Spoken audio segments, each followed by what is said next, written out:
Hello students, welcome to all of you. आज की इस वीडियो में मैं आप सभी का स्वागत कर रहा हूं। जैसा कि आप स्क्रीन के ऊपर देख पा रहे होंगे कि एक प्रश्न है जो कि इतना इम्पोर्टेंट है जिसका हम खुद व्याख्या नहीं कर सकते हैं कि कितना महत्वपूर्ण है।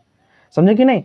यहाँ पे जैसा आप देख पा रहे होंगे कि 2013 में, 14 में, 15 में, 16 में, 17 में, 18 में, 19 में, 20 में और 22 में आ चुके हैं। ये प्रश्न है कि समजातीय श्रेणी क्या है, उदाहरण के साथ समझाइए।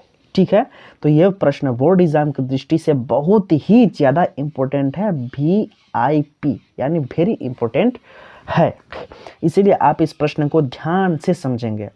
सबसे पहली बात, हम समझते हैं कि समजातीय श्रेणी क्या है। तो इसका परिभाषा कुछ इस प्रकार से लिखे हुए हैं समजातीय श्रेणी के बारे में कि समजातीय श्रेणी यौगिकों की एक ऐसी श्रेणी होती है। क्या चीज़? समजातीय श्रेणी यौगिकों की एक ऐसी श्रेणी होती है जिसको केवल एक सूत्र के द्वारा निरूपित किया जाता है। क्या चीज़?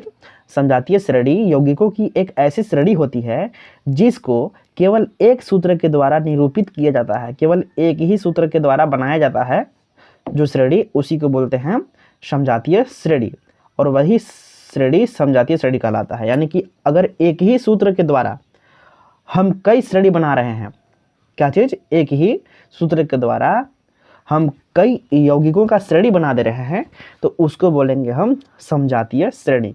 इसका उदाहरण के लिए आपको दिखा देते हैं कि एल्केन ग्रुप का जो सदस्य होता है, ठीक है, एल्केन ग्रुप का सदस्य एक समजातीय श्रेणी है। क्या है? एल्केन एक समजातीय श्रेणी है जिसका सामान्य सूत्र कितना होता है? CnH2n+2 होता है इसका क्या चीज़? सामान्य सूत्र। और इसी सूत्र के सहायता से हम यदि यौगिक को लिखते हैं और उसका श्रेणी बनाते हैं तो उसी को बोलेंगे हम समजातीय श्रेणी। तो इसी सूत्र का प्रयोग करके, ठीक ना, हम एक श्रेणी बनाएंगे यौगिकों का। तो आप लोग इसका ध्यान से समझिए। इसका उदाहरण यहाँ पे क्या है भाई? इसमें तो क्या लिखा है? इसमें लिखा हुआ है कि उदाहरण के साथ समझाइए, तो आपको उदाहरण के साथ समझा रहे हैं। समझे कि नहीं? तो एग्जाम्पल हमने लिया है कि एल्केन एक समजातीय श्रेणी है जिसका सामान्य सूत्र CnH2n+2 होता है। समझे? और इसी सूत्र की सहायता से हम यौगिक को लिखते हैं और उसका एक श्रेणी बनाते हैं। ठीक है, तो सबसे पहली बात, जहाँ पर n होता है, n का मान हम 1 रख सकते हैं। n मतलब नंबर होता है। n का मतलब 1 रखो, 2 रखो, 3 रखो, 4 रखो, यानी गिनती के 1 से लेकर के आगे आप कोई भी अंक रख सकते हैं। ठीक है, शुरू कहाँ से होना चाहिए? 1 से। तो ध्यान से समझेंगे यहाँ पे इसके अंतर्गत, ठीक है, इसके अंतर्गत अगर n का मान हम 1 रखेंगे, कितना? n का मान 1 रखेंगे, यानी C के साथ में यहाँ जो n था वहाँ पर 1 रखेंगे तो क्या होगा ना, C यहाँ पे 1 हो जाएगा, C1। फिर H2 है तो H2, और n 2n लिखा हुआ है तो इसका मतलब 2 और n गुणा में है। किसमें है? 2 और n गुणा में है। यहाँ पे 2n का मतलब यहाँ पे 2 लिखे हैं गुणे, और n का मान 1 रखे हैं, प्लस में 2 इक्वल टू क्या बन गया है? C8 है तो यहाँ पे C लिख दिए हैं केवल, और H यहाँ लिखे हुए हैं, और 2 का 1 में गुणा, 2 एकम 2 होता है, और +2 यहाँ पे +2 हो गया है। तो क्या बन गया भाई? C यहाँ पर हो गया और H यहाँ पे है, और 2 और 2 कितना हो गया? 4। समझे कि नहीं? तो एक हमारा यौगिक यहाँ बन गया CH4, जिसको हम मेथेन कहते हैं। क्या चीज़? मेथेन। अब जहाँ C है वहाँ पे 2 रखेंगे। कितना रखेंगे? 2। तो यहाँ पे 2 रखेंगे, यहाँ पे 2 रखेंगे। समझे? तो क्या होगा भाई? C2 और H 2 दूना 4, C2H4 हो गया। अब प्लस में 2 है तो प्लस में 2 यहाँ पर है ऑलरेडी। तो अब क्या होगा? तो C2 है तो C2 यहाँ लिख दिए हैं, और H है तो H यहाँ पे, और 4 और 2 कितना हो गया? 6 हो गया।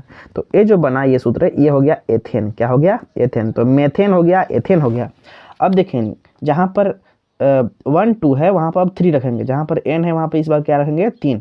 पहले 1 रखे, फिर 2 रखे, इसके बाद 3 रखेंगे यहाँ पे। तो यहाँ 3 रख दिए, अब यहाँ 3 रख दिए, तो क्या होगा भाई? तो C3H 2 3 6, C3H 6, अब +2 है तो +2 अलग। ठीक है, अब सूत्र बना दो। C3 है तो C3 लिखो, और H 6 और 2 कितना होता है? 8, तो H 8 हो गया। क्या चीज़? प्रोपेन है, ये हो गया क्या चीज़? प्रोपेन। अगर 1 कार्बन है तो मेथेन, 2 कार्बन है एथेन, 3 कार्बन है प्रोपेन, 4 कार्बन रहेगा तो ब्यूटेन। तो आगे समझिए, अगर n का मान यहाँ पे हम 4 रखेंगे तो क्या होगा भाई? यहाँ पे 4, यहाँ पे 4, तो C4 हो गया, H 2 चौका 8 हो गया, और +2 है तो +2 हो गया। अब C4 हो गया, और H कितना? 8 और 2 10 हो गया, तो ये क्या हो गया, ब्यूटेन का सूत्र। तो यानी कि एक ही सूत्र के द्वारा हम यौगिक को यहाँ पे लिख रहे हैं, ठीक है, एक ही सूत्र के द्वारा हम यौगिक को लिख रहे हैं, इसलिए इससे जो श्रेणी बनेगा वो हो गया समजातीय श्रेणी। तो श्रेणी हमारा क्या बना, ये बना CH4 C2H6 C3H8 और C4H10, ये जो श्रेणी बना है यौगिक का, ये हो गया समजातीय श्रेणी, यानी एक ही जात के हैं, समझे कि नहीं।